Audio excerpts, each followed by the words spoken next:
You're driving a trolley at 60 miles an hour. Brakes are dead. At the end of the track, 5 workers. They will die if you do nothing. But there's a side track. 1 worker. You can turn the wheel, kill 1, save 5. What do? Most people say, turn the wheel. 1 death beats 5. That's not a philosophy quiz. That's your financial life every single day. I was the girl with pile of student debt trying to decide, do I kill my social life to save my credit score? Do I kill my dream of a small business to save my 401k?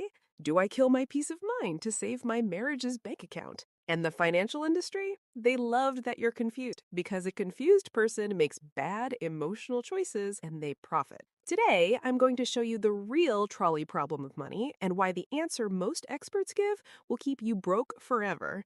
By the end, you'll understand the machine that wants you paralyzed and the one escape route they never mention. Here's what I'm not going to do. I'm not going to tell you to save 30% or skip lattes.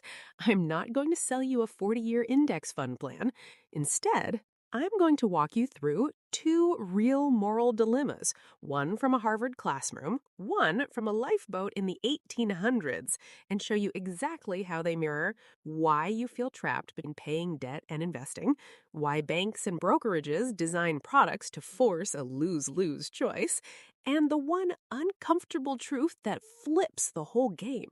I was the girl who turned the trolley wheel the wrong way for 5 years, killed my weekends, my hobbies, my relationships to save a retirement account that earned 3%. My husband and I argued over whether to pay off $12,000 in credit card debt or put $500 into an IRA. We chose wrong, repeatedly, until I realized the game is rigged and I was playing by their rules.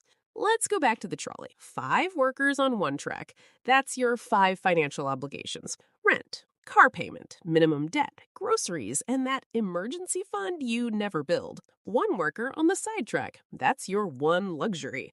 A night out, a course to upskill, a gym membership. Most financial advice says kill the 1. Cut the coffee, cancel Netflix, drive the beater. But here's what they don't tell you. When you kill that 1, the small joy, the tiny investment in yourself, you don't actually save the 5, you just delay the crash. This is the scarcity loop. The more you sacrifice, the more deprived you feel. And eventually, you snap. You buy the $5,000 vacation on a credit card. Congratulations, you just killed all 6. But wait, it gets worse. Financial industry knows this. They design credit cards, payment plans, and rewards to trigger that exact loop. Same psychology, different wrapper. Now, let's go darker. In 1884, a yacht called the Mignonette sank. 4 men in a lifeboat. No food, no water. 19 days in, the cabin boy, Richard Parker, 17, orphan, sick from drinking seawater, is dying anyway. The captain, Dudley, suggests a lottery. 1 dies, 3 eat, 3 live. 1 sailor refuses. So Dudley just kills the boy, stabs him in the neck. They eat him. 4 days later, they're rescued. Here's the question they went to trial for. Was it murder or survival? And here's why this matters to your wallet. Every month, you're in a lifeboat. You have $4,000 coming in, but you have $5,000 in bills, debt minimums, and must-pays. Something has to die. So you kill the cabin boy, the retirement contribution, the emergency fund, the therapy session. But here's the twist to the Harvard class debates. If they had drawn lots of fair lottery, would that make it okay? In finance, the lottery is risk. Banks want you to believe that all choices are equal. Just pick an index fund, just pay the minimum, just save what you can. That's a lie. Because unlike the lifeboat, you can build a bigger boat. The financial system profits when you feel forced to kill something. Why? Because every time you choose, pay debt or invest, you're not asking the real question. The trolley problem assumes you can't stop the trolley. The lifeboat assumes you can't summon a rescue ship. In real life, you can increase your income, you can negotiate your debt, you can move to a cheaper city, but nobody makes money when you do that. Banks make money when you borrow. Brokerages make money when you trade. Credit cards make money when you carry a balance. So they build the tracks narrow, then sell you peace of mind for choosing 1 death over another. I mean to show you something. This is the graveyard of people who played the game correctly. They turned the trolley wheel every time, and they killed the cabin boy every month. And they still ended up broke, exhausted, and bitter because they never asked the forbidden question: what if you could refuse to choose?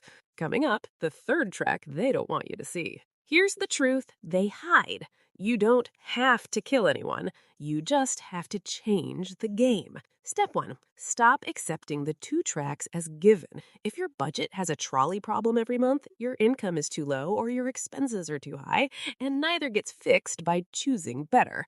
Step 2. Build an escape fund before you pay extra debt. Not $1,000, I mean 6 months of bare bones living. That fund is your rescue ship. It lets you refuse the lottery. Step 3, invest in your earning power first. A certification, a side business, a job hop. Every $1,000 extra per month eliminates one worker from the track. And the forbidden question? What would I do if I wasn't afraid of looking poor?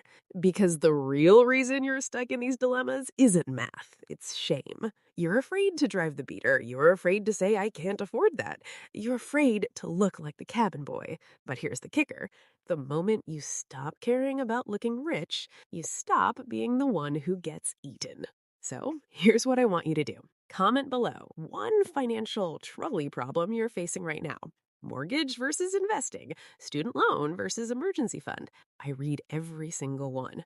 If this video helped you see the matrix, hit like. It tells YouTube to show this to other people who are tired of choosing who dies.